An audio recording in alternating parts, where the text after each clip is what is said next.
Right back at you, baby. It's a Monday, new week, new money, right here on the Major League Baseball Show presented by RightWager.com. It's your boy Donnie Wrights out here. A lot of interesting topics to go over, a lot of fun to have. Let's get me up on the full screen and pow! It's time to go.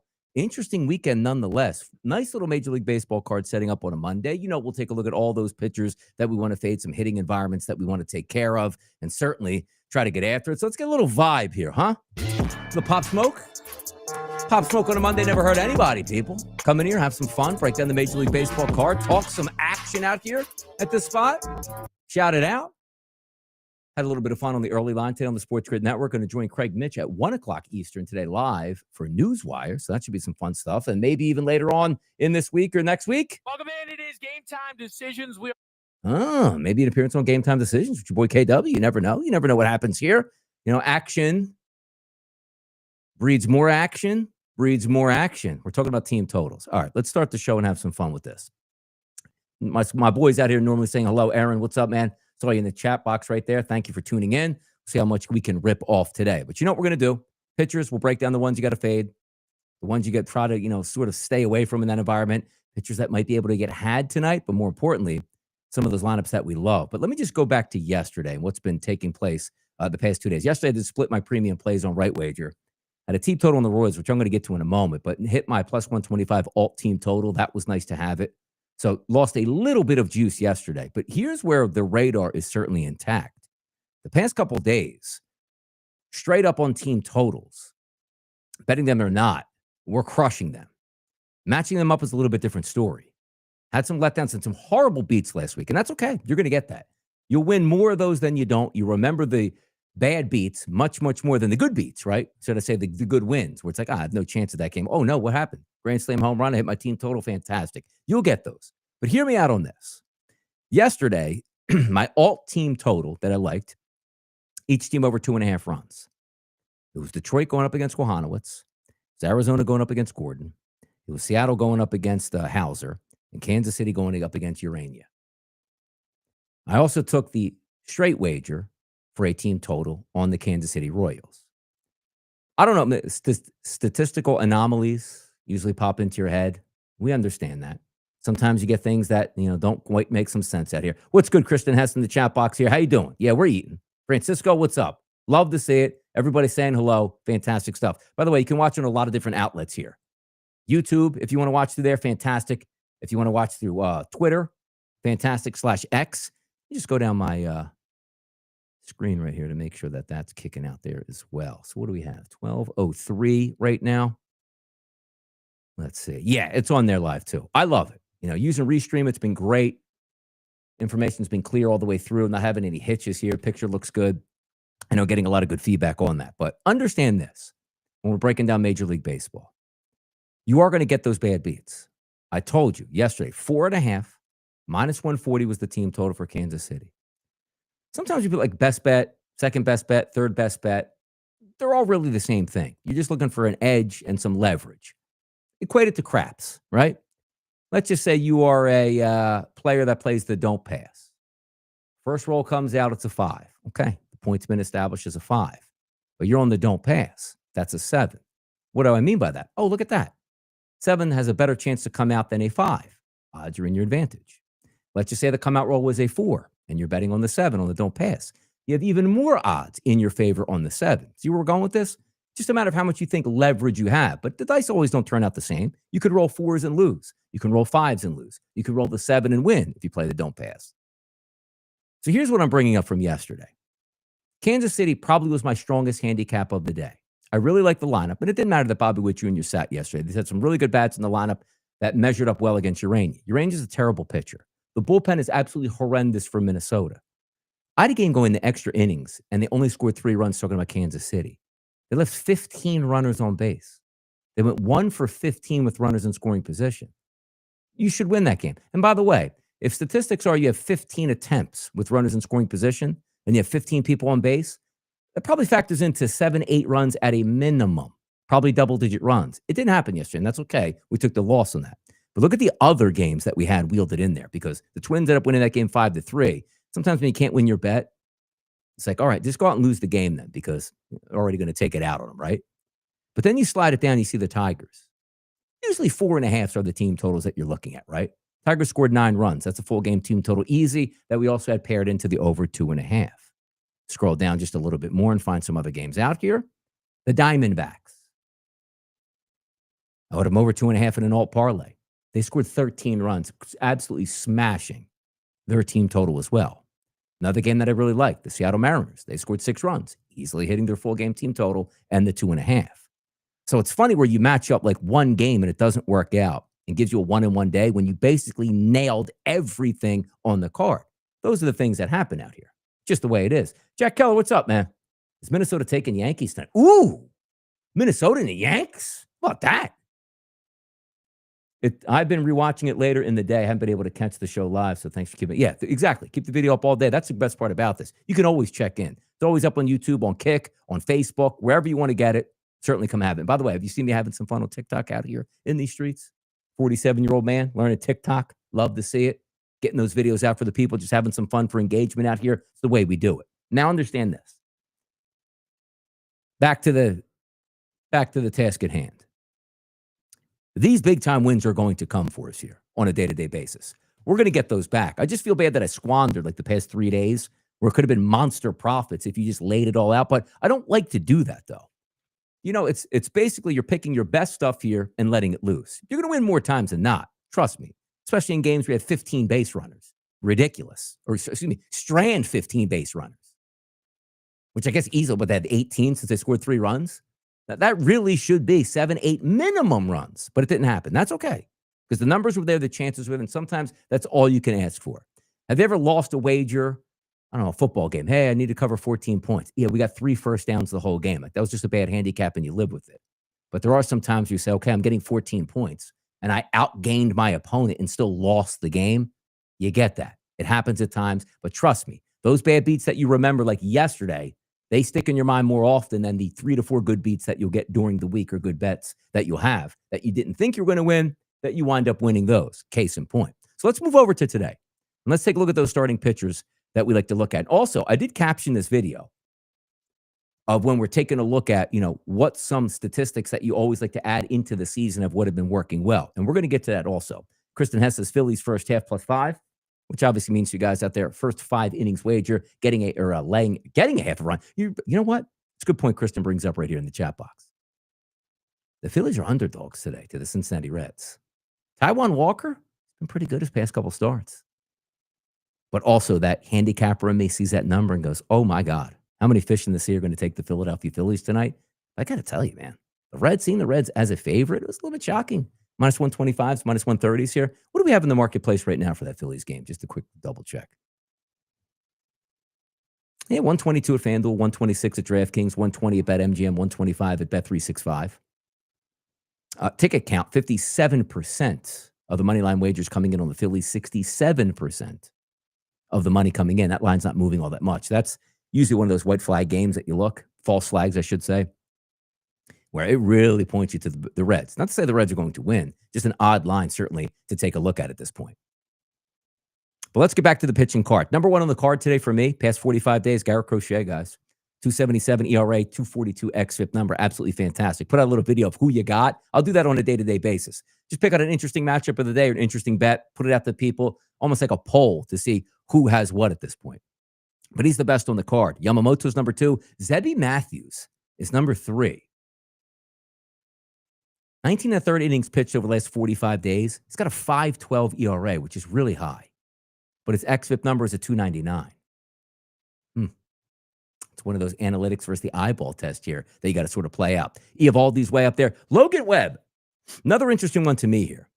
He's 4th on the card, 40 innings pitched over the past 45 days. Logan Webb's got a 5 ERA. What is that about?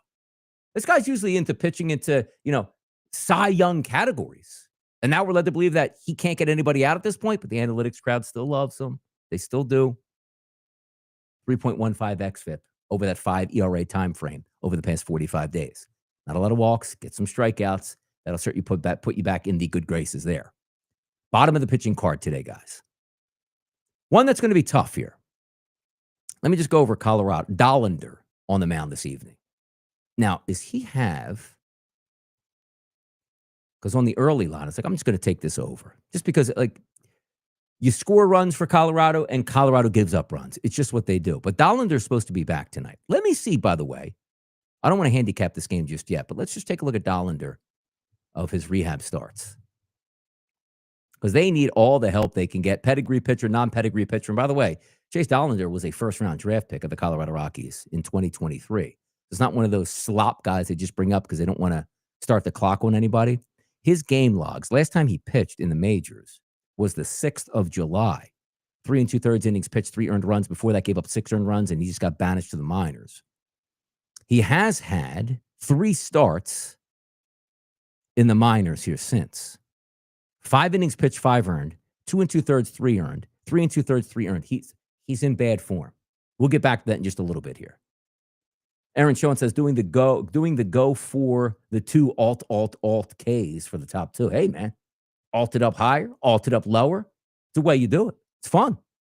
Alts are very good. The alt king bounced back yesterday with an alt winner. Just Kansas City let us down here on the full game team total. But Dollander's an interesting one there. But that's why I wanted to bring it up because he's listed last on the card. But again, only 6 innings pitched over the past 45 days and hasn't pitched in the majors in what? Oh, just over a month. Andrew Heaney's number 2 that you want to fade. Number 3 is Bailey Falter. Number 4 is Andrew Abbott. Number 5 is Taijuan Walker. Now, not a lot of extremely high numbers, but we do have 1, 2, 3, 4, 5, 6, 7, 8, 9, 10, 11, 12 pitchers on the card today with a 4 xFIP or higher over the past 45 days. Up to us to find those games that we love. So why don't we start the handicap? Let me separate these odds card from the numbers that we have. And let's get after it and have some fun. Game number 1 tonight, people. Philadelphia and Cincinnati. Taijuan Walker, Andrew Abbott. Abbott's the lefty. Walker is the righty. You usually hear Taijuan Walker like, I want to fade that guy. Not so fast. He's had 3 straight quality starts here that you could certainly say can keep you in the ball game, which is what you're looking for from your 5th, 6th, or 7th starter, which basically Taijuan Walker is. 6-10 start tonight. Favorite here, as I said, which is interesting, for the Cincinnati Reds. Give or take, we'll call it minus 125 in the marketplace for the Reds. Total in this game listed at 9.5. Now, Andrew Abbott, here's an interesting one, too. We have Abbott 17th out of 20 on the card today. 7 starts, over 40 innings pitched over the last 45 days. He's got a good ERA, 3.38. Analytically, though, that's a 5.07. Let me just take a look at his report. So we'll go to Abbott. Just want to take a look at his game log to see what he's been doing as of late. 6 2/3, 4 earned runs, 5 1/3, 3 runs, 2 earned, 6 innings, 1 earned, 6 innings, 2 earned. So he's had some good starts here, but struggling as of late. His last 2 games, his xFIP against Atlanta was an 8.66. His xFIP against Chicago, 5.82. So leaking a little bit. I don't love this because I look at the Phillies lineup and say, yeah, well, you have your usual suspects out here, right? Kyle Schwarber, Bryce Harper, Nick Castellanos, JT Realmuto, but not a great card overall past those guys. 86-degree temperatures in Cincinnati, wind slightly blowing in from right field, so it is a good hitting environment tonight. That is a plus. Abbott's a crafty lefty. K rate is really low over the past 30 days, only 15%. That tends you get into a little bit of trouble. Now, also, looking at some of the statistics here in game number 1, which is what I wanted to get to some of those points that we had, whereas what you want to expand your horizon sometimes and really take a look at. The one thing we always grapple with in Major League Baseball is what happened on the field and the expectations of what we think are going to happen on the field. You take a look at ERA type options, right? And then you take a look at analytical type of options. You try to mold those together. I don't really care all that much about ERA. Hey, the guy's only given up 1 run. It's fun to say that because it's true. Hey, 40 1/3 innings pitched, he's given up 2 earned runs or 1 earned run, something ridiculous like that. But if he's just getting lucky, here's the point I'm trying to make. Because when you go to batting statistics, so many times you hear me use the words like ISO power numbers and weighted on base percentage. Not necessarily predictive numbers. What that is basically saying that this is what the batter has done against these pitchers, which is a correlation in a way. Hey, look, man, if a right-handed batter is crushing left-handed pitching over the past month, it's going to have high ISO power numbers and high weighted on base percentage, and also probably have really good contact rates. And that's what I want to bring up, because just because you see the ISO and the weighted on base percentage doesn't really tell you what's going to take place in the future, right? It's just going to tell you what they did in the past. And yeah, he's hitting lefties really well. Lefties on the mound today. Theoretically, he should hit well. And I hear that. And there is something to that. But also understanding this, like how you got to those hits, how you got to those power numbers, like the doubles and the triples and the home runs, maybe equally as important. So sometimes I'm taking a little bit of a gander saying, all right, it's got a high ISO power number, a high weighted on base percentage. Again, some of these things are correlated out. Hard hit rate and barrel rate for batters does matter. Because when we take a look at things like, the BABIP numbers, batting average of balls in play, like if a guy's making hard contact, like here's one, for example, I'll just use in the Phillies game. Kyle Schwarber, we know he can hit. We know he can hit left-handed pitching. Sometimes he does struggle. Sometimes he hits home runs. We get that. But if you look at his last 30 days against left-handed pitching, 38% of the plate appearances he has. Now, granted, you're going to strike out sometimes and you don't get a hard contact rate. But when he does make contact off lefties, his barrel rate is 20%, which is high. A very good barrel rate, by the way, guys, for a Major League Baseball player is somewhere around 10%. He's at 20%, so he's basically double that.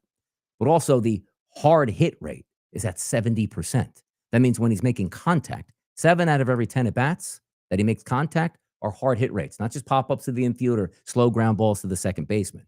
We're talking about xFIP, or should I say exit velocities around that 100 mark. Like, if that ball doesn't get a base hit, you're lucky because the guy was just standing there. So a guy with a high barrel rate and a high hard hit rate, that factors into it a lot. So sometimes when you're taking a look at a team itself saying, hey, you know what? Their numbers aren't that great on offense. But when I take a look at their starting lineup tonight, I have 7 out of the 10 batters with a great hard contact rate against, let's just say, lefty or righty pitchers. Sometimes you can use that into your formula to say, boy, I think I'm getting a number that's underserved right now, and I think they can go over 3.5s or 4.5s. Bad baseball team with a couple guys in the lineup that do have good ISOs and good weighted on base percentages, but that doesn't tell the whole end of the story. How many times do you watch baseball games? Like, granted, again, yesterday, the Royals game, which drove me absolutely insane. Like, Adam Frazier's ripping the baseball all over the place. They got up in the top of the 9th inning with bases loaded, crushes a pitch out to right field, a deadline drive to the right fielder. That shows up as an out. That shows up again as no ISO. That shows up against weighted on base percentage going lower. But it doesn't show up that it was a hard contact rate hit that he just so happened to hit it at somebody. So sometimes you look at the ISOs and the weighted on base percentages, guys, and just understand this. Use some of the underlying metrics to sort of tell that story a little bit more.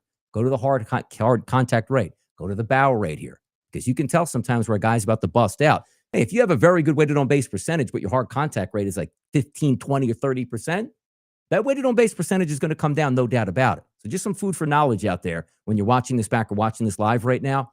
Use some extra things here to try to tell that underlying value of the story. ISOs, love them. Weighted on base percentages, love them. But that barrel rate and hard contact rate is a little bit low. It's probably going to be a predictor of the future of what's going to take place, because if you continually make hard contact, very good things are going to happen to you as well. It's like a pitcher. Big strikeout rate, you could bail yourself out. Low strikeout rate, good luck getting out of second and third and only 1 out. You're probably going to give up a run or two at that point just by people putting the ball in play. So there's that.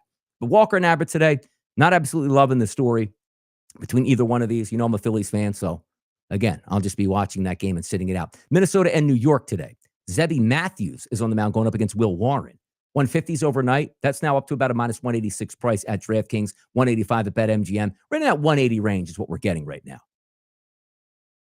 Total listed at 9 across the board. That really hasn't changed all that much. New York Yankees every day present themselves very well at the plate. Yesterday scored 1 run, had 3 hits. They stunk against Jason Alexander. I mean, that's ridiculous. Should be pounding that guy.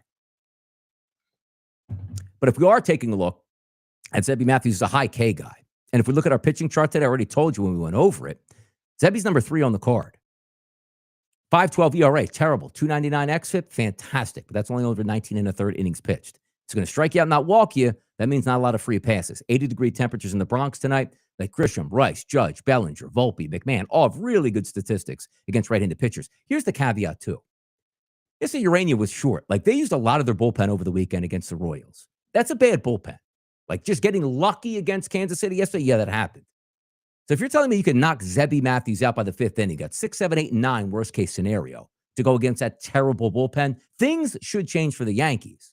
So if you are betting the Yankees tonight, I got to be honest. Like, they could get 3 or 4 runs in the first 5 innings. Of course they can.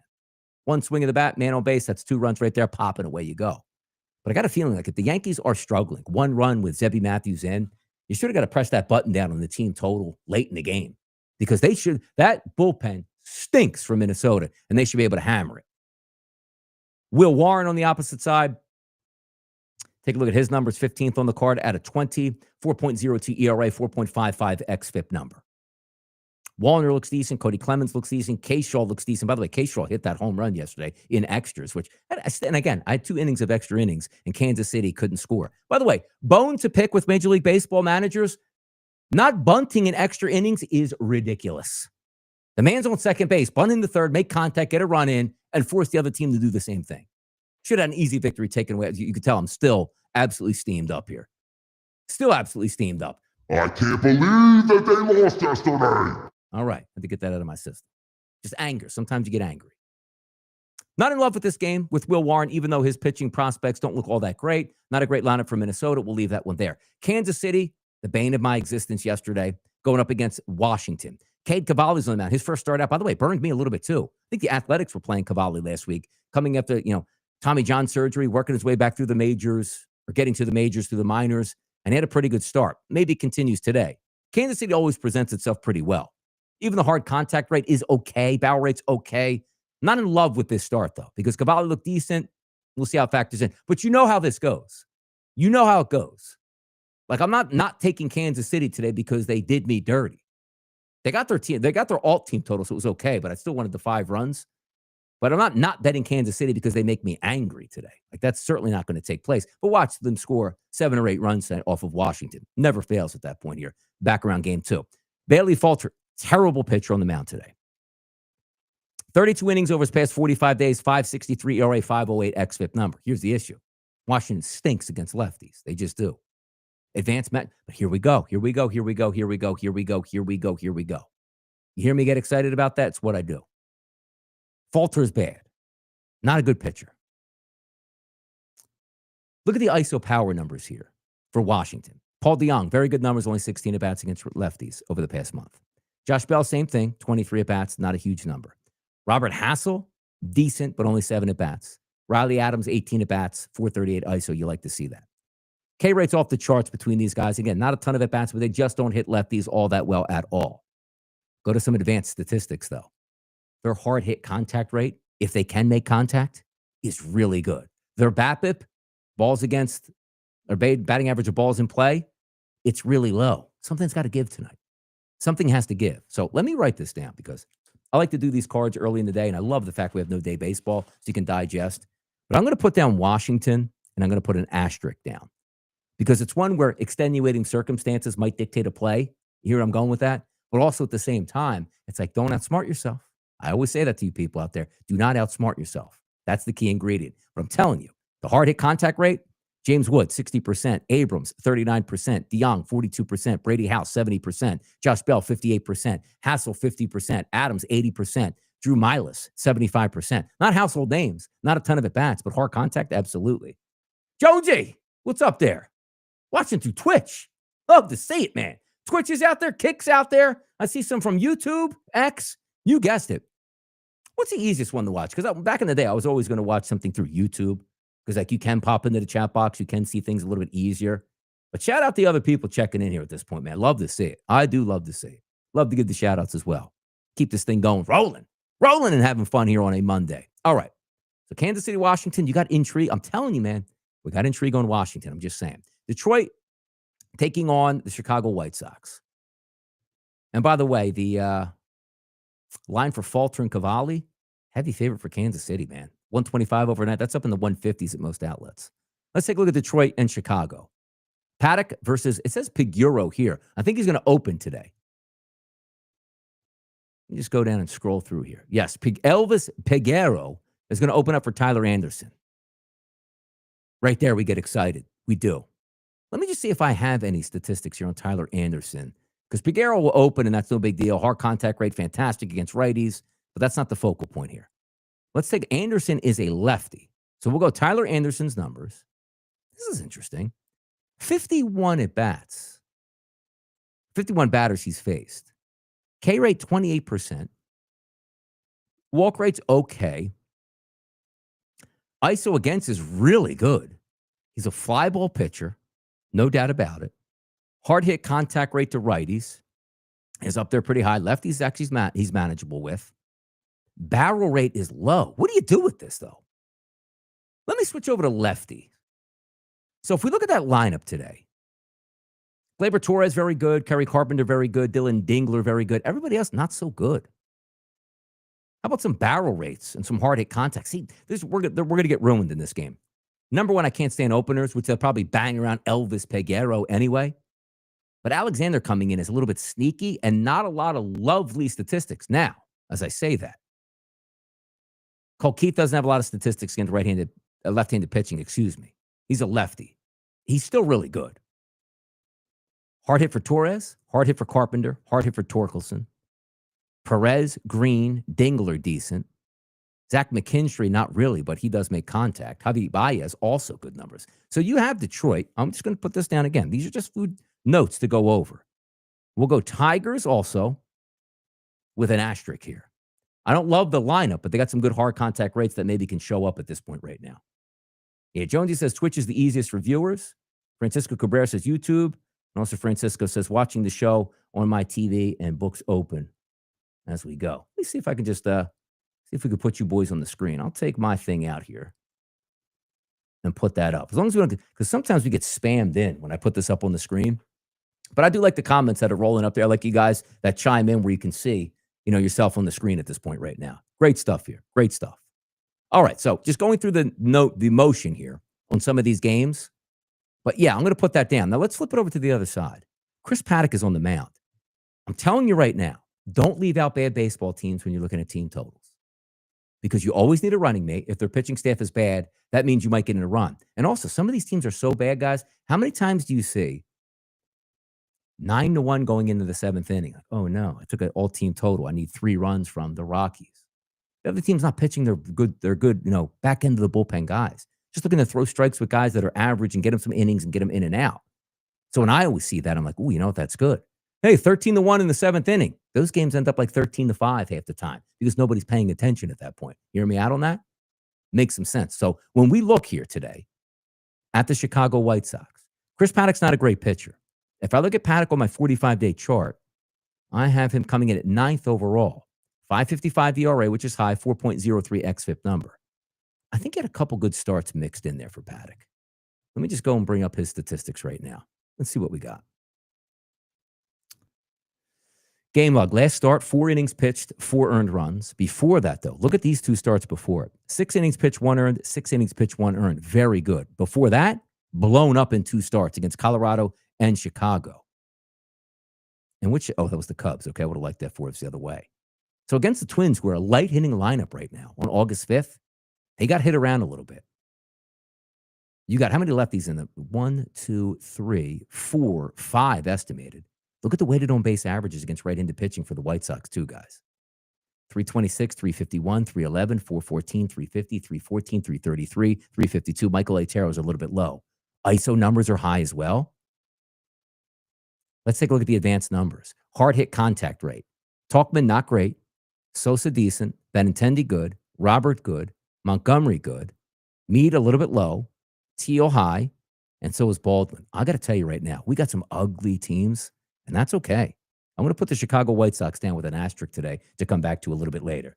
Yeah, look at that. Oh, you guys are famous out there. Love the boys out here in the chat box. Having some fun. But anyway, see where I'm going with that? That's pretty cool. That's pretty cool. So Chicago, maybe tonight. All right, let's get to more action. Andrew Heaney, stinky pitcher. Terrible. Absolute bum. 19th out of 20 on the card today. Probably the worst pitcher technically because Chase Dollander's listed last. Mills got 6 innings pitched. Heaney's got 28 2/3 innings pitched over the past 45 days, a 5.65 ERA and a 5.40 xFIP number. Get out of town, man. Get out of town. So Heaney's going to come up against the red-hot Brewers. Now, granted, the Brewers aren't that great at the plate, technically, with some of the numbers we like.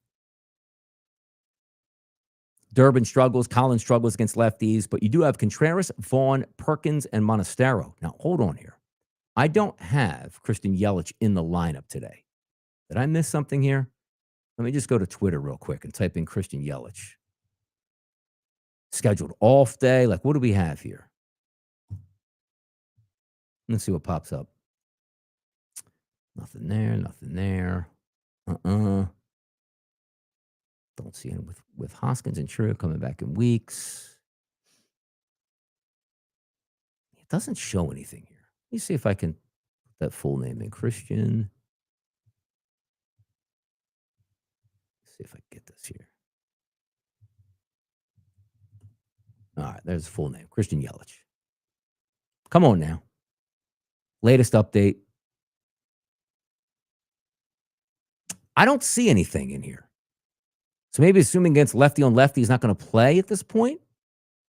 But I don't see anything about any injury news. We're going to leave Brandon Lockridge with Christian Yelich on the bench. So he was out yesterday as well. Yeah, Brewers win without Christian Yelich on Sunday. I didn't see anything pop up. Anybody in the chat box got anything on him, by the way? What do you guys see? Anything on Yelich? Didn't have that game yesterday. I saw them obviously beat the Mets.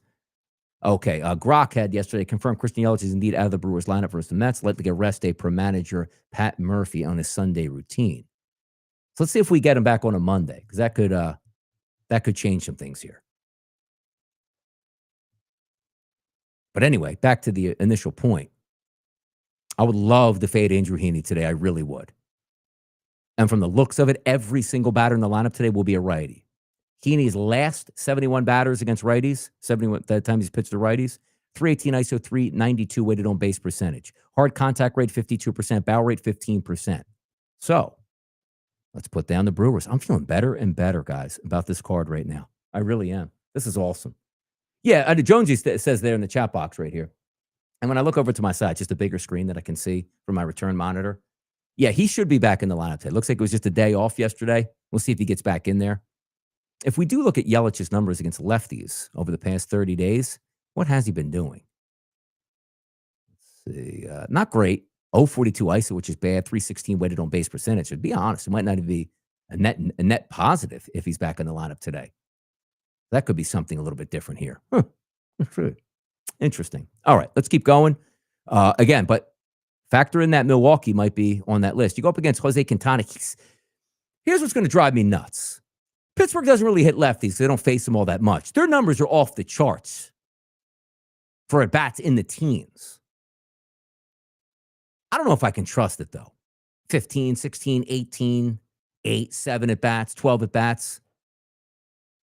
But is that let me put Brewers Pirates down. Is that a sneaky total? Like, really, is that a sneaky total?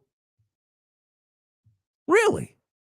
Where's Quintana at? 12th on the card today, 4.38 ERA, 4.23 xFIP number. What can Quintana do his last couple starts? This is madness. We're finding gems all over the place right now? You're going to be kidding me. 6 innings pitched, 3 earned runs, 5 innings pitched, 2 earned runs, 5 innings pitched, 2 earned runs. He doesn't blow up a lot. He's not a shutdown pitcher, but he does blow up. He doesn't blow up a lot at this point right now. He doesn't. Huh. Boy, oh boy. All right, Colorado and St. Louis. It originally had Anthony Molina as the starter here for the Colorado Rockies, but obviously that's changing with the updates. Looks like Dollander's going to be there in the starter and officially changed on Roto Grinders too now. So now we can take a look at some things. No statistics on Dollander the last 30 days. Obviously, we told you he hasn't pitched since early July. Don't love the at-bats here for St. Louis. And Dollander does change things from what we thought might be the starter this morning. However, Miles Michaelis, he could be in the crosshairs tonight, guys. Michaelis is 14th out of 20 pitchers today on my xFIP card, close to a 7 ERA, a 4.53 xFIP number. I'm telling you right now, if you're sleeping on the Colorado Rockies, they score. They don't have to score 9 every day. They don't have to be a good baseball team because their pitching staff and their bullpen stinks out loud. But let me explain something to you over the past 30 days against right-handed pitching for the Colorado Rockies. Tovar, 240 ISO, off the charts. Goodman, 306 ISO, off the charts. Beck, 207 ISO, off the charts. Moniak, 267 ISO, off the charts. Warming Bernabel, one of the best names in Major League Baseball, this young kid, 371 ISO, off the charts. Weighted on base percentage, everybody high but Tyler Freeman. That's 8 out of 9 batters. K percentages are a little bit high, but Miles Michaelis doesn't strike anybody out. 86-degree temperatures, light wind blowing out to left field. Let me check some of the advanced numbers here. Hard hit contact rate, awesome. I'm sorry to say it. But the Rocks are on that asterisk list right now. Don't leave it out. I'm telling you, don't leave out bad baseball teams. Maybe on the money line. Don't leave them out on totals, and don't leave them out on team totals. Boy, we are finding some gems right now. Ryan Nelson Going up against Nathan Eovaldi. I don't really want to fade Eovaldi. He's a minus 165 favorite today. 7.5 as a total. I usually like that Arizona lineup, but not against Eovaldi. Ryan Nelson on the mound. I have him listed at 8th on the card. 2.43 ERA over his past 40 and 2/3 innings. Not bad. 3.88 xFIP number. Not bad. Decent. What do we have? Hard contact rate. Decent for them. I'm going to lay off that game, though. I don't know if I want to take that. Boston and Houston. Garrett Crochet, I don't want to fade the guy. Sorry to say it. And if you're looking at Christian Javier, just coming back, and what has he done in the minors here? Because Javier's been down 14 months, guys. Now making his way back to Major League Baseball after having Tommy John surgery. If he adds something to that team, watch out for the Astros down the stretch, man. Just telling you, watch out. Looks like we have, 138 people watching live on the show? Love it, man. Baseball on a Monday? People just getting back in the swing? Watching your boy DRS live on their lunch breaks out here? Shout out. That's what I like doing at 12 o'clock. Get these shows in before the games, digest them all day, make plays later in the day, and away you go. Javier's minor league statistics. 5 starts through CPX, which is almost like rookie league ball, AA, and then 3 starts at AAA. He's got a 5.14 ERA. You go, ooh. He's got 15 walks through those 5 games. Only 14 innings. So he's got to walk an inning. Oh, he's struggling right now, guys. He's got 15 Ks over 14 innings, which is good. But again, talking about minor league batters. His last start, 3 2/3, 1 earned. Start before so he's going to be a short man tonight. Do we have any numbers on who's coming in after him? Let me see. Let's go Christian Javier. How many Christians am I going to look up today? Jesus. And his is Christian. Always nice when they spell it differently. Just want to see if we have a number that we can look at tonight on this. MLB Espanol. This is a high favorite here, a real high favorite for the Boston Red Sox. I don't see pitch. Okay, let's see. Here we go. Christian Javier threw 77 pitches in his last rehab outing, and he's yielded 15 walks, which we just talked about there. So he's good. I mean, obviously, he's not going to go 6 innings, 100 pitches, which will leave it up to the bullpen. So it's kind of tough to sort of regulate that type of game. And then going up against Garrett Crochet, I don't want any part of Garrett Crochet trying to fade him or take batting props here. Dodgers and Los Angeles Angels, Yamamoto and Soriano. 2 good lineups here. Pitchers, Yamamoto's number 2 on the card, 32 innings pitched over his past 45 days and a great ERA and a great xFIP number. Not really digging into that bag. Jose Soriano's got that 5 ERA, but a much lower xFIP number. He's their best pitcher for the Angels. So you got arguably your best pitcher, I guess, for the Dodgers and Yamamoto and Soriano. I don't really know if I want to pick that game apart. Yu Darvish and Logan Webb, don't want to pick that game apart either. I'm going to lay low from that game. Pepio and Springs tonight. Let me do a quick look at that. We had Tom Vecchio on the early line today on the Sports Grid Network talking about he liked that over 10 in that game, which I do think makes some sense as well. I do. Yeah, push the like button out there. You on Facebook right now? You on YouTube? Whatever. Do we even get likes on Twitch? I don't know. But any sort of combinations, I guess, going to help you out there. Would really appreciate it. So thank you for that with Francisco mentioning that there. I like keeping the chat box up. By the way, does it matter if I sit in the middle of the screen for you guys or not? Or move it, I guess, over this way? But who the hell cares if you see? As long as you see my head out there. Let the people get some shine out here in the chat box in the middle of the screen, right? You know what I mean? Come on now. All right. Ryan Pepio. I have him at 11th on the card, a 5.44 ERA and a 4.23 xFIP number. Now, the good part about Tampa Bay is Tampa Bay basically pitches in the same ballpark that Sacramento pitches in, right? Both minor league ballparks, easy to hit home runs, usually heat and humidity creep in. I'm showing the wind blowing in the right field at 10 miles per hour tonight out there in Sacramento. Pepio does struggle with lefties. Nick Kurtz in the lineup, gotta like him. Tyler Soderstrom, JJ Bleday as well. Tampa's lineup tonight looks terrible against lefties, though. Diaz and Caminero look good, but let's go to some of the optics that we like. Hard hit rate.